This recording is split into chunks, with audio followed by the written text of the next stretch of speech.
चल बाटरे झर फूल चंदन तो चल बाटरे झर फूल चंदन समयर चक्का भौरी घुरे घुरे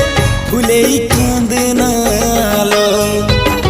चढ़ीबु तू फूल सवारी धीरे धीरे फुले कांदनालो बाहाघर सुख परा विधाता देइछि तते विरह वेदना सबु सहिबाकु हबा मते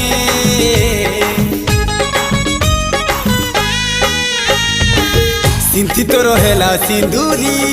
धारे धारे फुले कांदनालो चढ़ीबु तू फूल सवारी धीरे धीरे फुले कांदनालो।